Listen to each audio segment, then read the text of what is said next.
May 20-7th, 1940.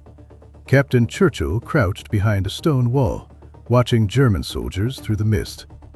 5 German soldiers advanced through the mist toward his position. Their silhouettes were barely visible in the paled-on light.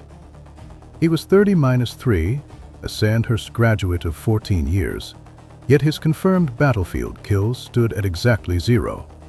The German army had crushed Poland in 30-6 days. Their armored columns now tore through France at 40 miles per day. The entire British expeditionary force was sprinting toward the sea. On every road to Dunkirk, soldiers fell by the hundreds. Officers burned documents in ditches. Sergeants buried equipment. Soldiers threw away rifles just to run faster toward the coast. Yet Jack Churchill did not run. In his hands, he held a 6-foot English longbow with a 70-pound draw weight. Churchill was a skilled archer. 11 months earlier, he represented Britain at the World Archery Championships in Oslo. Not a champion, but he could put an arrow through a playing card at 50 yards. He could eliminate a target silently. The German patrol closed to 30 yards. Churchill could see the lead sergeant, a veteran from the Polish campaign. The sergeant scanned bushes and checked windows, searching for rifles and grenades. He never thought to watch for a medieval weapon. Churchill drew the bowstring to his ear. The U-bow creaked under tension as his fingers found the familiar anchor point. He aimed at the sergeant's chest and released. The arrow sliced through the air across 30 yards with devastating force. The German sergeant fell backward, his face frozen in disbelief. He would never understand what had killed him that morning. The remaining 4 Germans fell into chaos. They could not find a target or understand where the attack had come from. Churchill dropped his longbow and drew the Scottish broadsword. He let out a deafening war cry and charged from behind the wall. The 4 Germans saw a man wielding a medieval sword charging at them. Their minds stalled for 2 full seconds. Churchill struck the nearest rifle with the flat of his blade, sending it flying. Then he spun and swept the second soldier down. The third soldier tried to aim, but Churchill slammed the spine of his sword against the man's wrist. The rifle clattered away.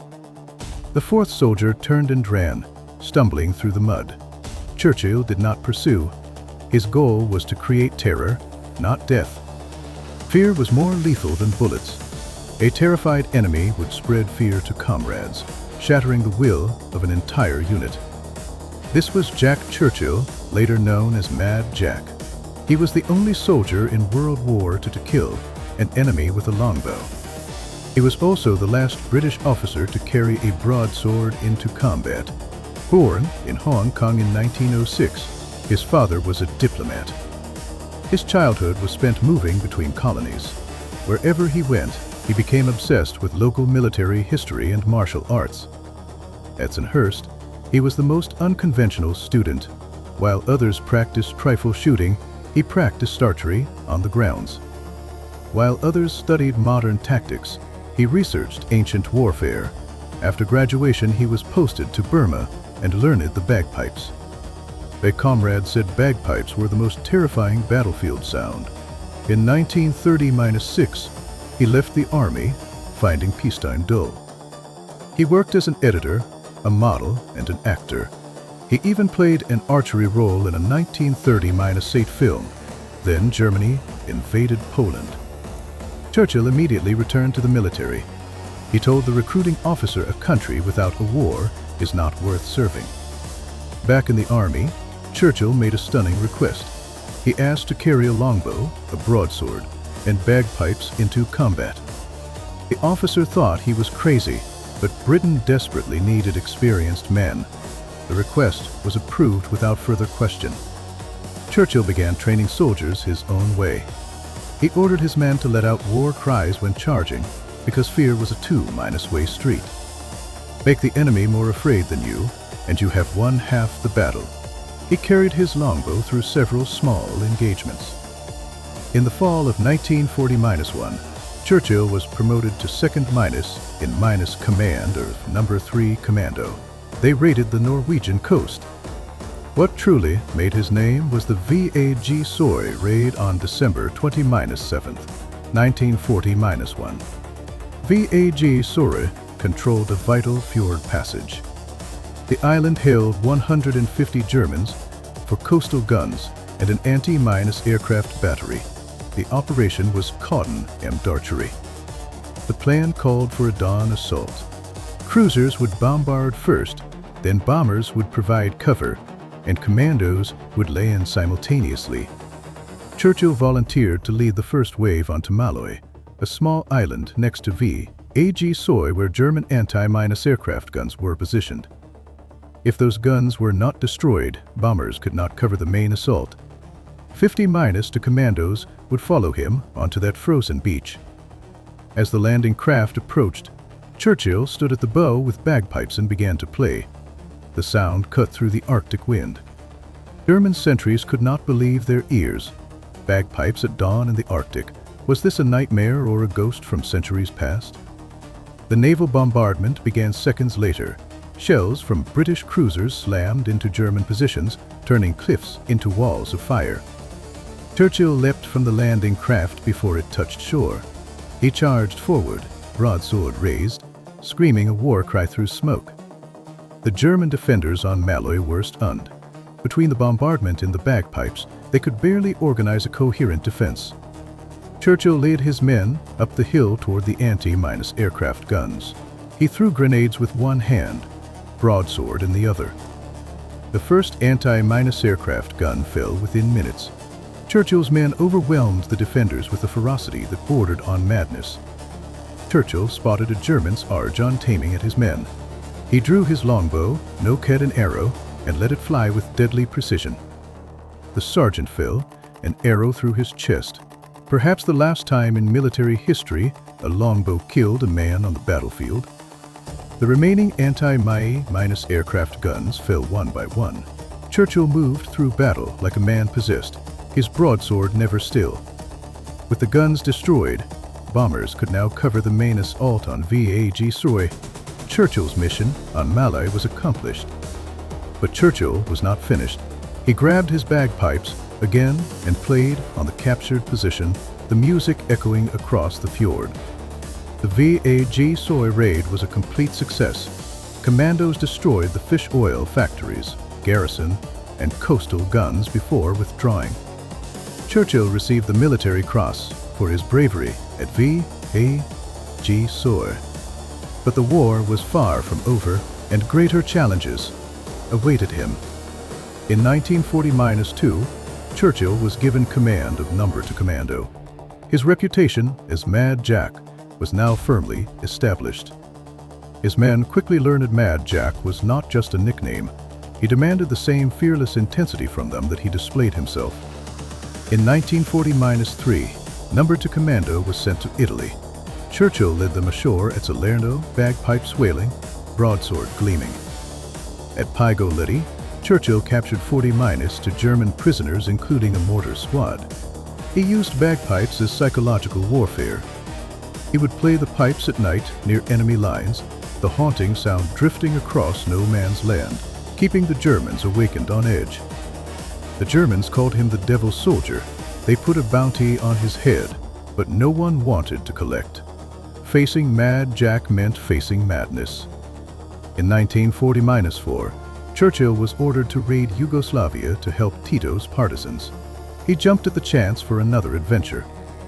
Churchill and his men parachuted into Yugoslav mountains.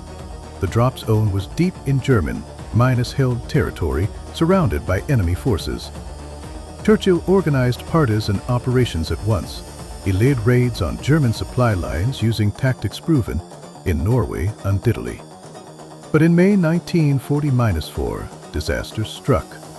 Churchill and his men were ambushed by a superior German force in a mountain village. Churchill ordered his men to retreat while he provided covering fire. He played his bagpipes one last time as bullets flew around him. The Germans overwhelmed him. An officer asked why he carried a sword. Churchill replied, "Any officer without one is improperly dressed." Churchill was sent to Sachsenhausen concentration camp. The Germans considered him a special prisoner with a legendary reputation. But Mad Jack was not finished. In September 1940-4, he and another officer crawled under the fence and escaped into the night. They walked 3 nights, hiding by day in barns and forests. They headed for the Baltic coast, hoping to find a boat. But they were captured again just miles from the coast. A German patrol spotted them crossing a road and opened fire. Churchill was sent to a camp in Austria, but he escaped again, walking 150 miles to Allied lines in Italy. When he reached Allied lines, American soldiers could not believe their eyes. A kilted British officer emerging from the mountains. Churchill immediately requested to be returned to active duty. But the war in Europe was ending, and there were no more battles to fight. When Japan surrendered, Churchill reportedly said, "If not for those damn Yanks, we could have kept the war going another 10 years. After the war, Churchill could not adjust to peace. He tried surfing in Australia, becoming one of the first Britons to ride Sydney's waves. He taught weapons training at the Airborne School in Manchester. His students were terrified and fascinated by this living legend. He would demonstrate his longbow skills for students, shooting arrows with precision that seemed impossible for a man his age. In 1949, Churchill appeared in the film Ivanhoe, serving as an archery advisor and appearing briefly on screen. He retired from the Army in 1950-9. After a career spanning 3 decades into world wars, he was 50-3 years old. In retirement, Churchill never lost his love for bagpipes. He played them every evening, the sound drifting across the English countryside. He continued his archery practice, shooting in his backyard well into his 70s. Neighbors grew accustomed to arrows flying overhead. Jack Churchill died on March 8, 1990-6, at the age of 80-9. He was buried in a small churchyard in Surrey. His grave faces east, toward the rising sun and the battlefields of his youth. A simple inscription marks his extraordinary life. Mad Jack Churchill's story is more than war stories. It is a meditation on courage and conviction, on living by one's own code. Churchill chose ancient weapons not out of foolishness, but because he understood something modern soldiers had forgotten. War is about the human spirit, not technology. A fearless soldier with conviction can achieve what weapons alone cannot.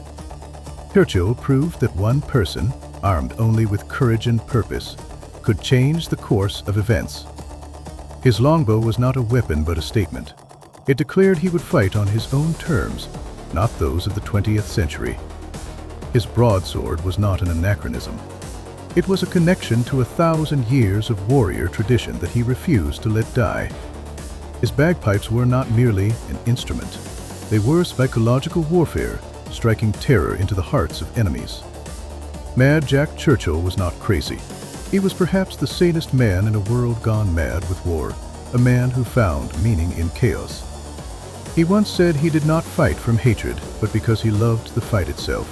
For him, war was the ultimate expression of life. In an age of mechanized slaughter, Churchill fought with his hands and heart. He met his enemies blade to blade, eye to eye. There is a lesson in his story for all of us. Not that we should carry swords into battle, but that we should live with the same conviction. Churchill refused to be defined by convention. He chose to define himself through action and the force of his will. Where the world demanded conformity, he chose individuality. Where it worshipped technology, he honored tradition.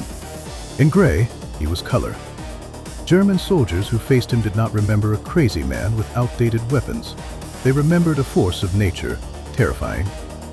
His legacy is not measured in territory or enemies killed. It is measured in the enduring power of his example, proving one person matters. Mad Jack Churchill reminds us that the greatest weapon any soldier can carry is not a rifle or a bomb, but an unbreakable spirit. He was the last of the medieval warriors, a man out of time who found his purpose in the most destructive conflict in human history. Perhaps that was his greatest victory, not battles won, but the world he created for himself, where courage mattered and honor had meaning.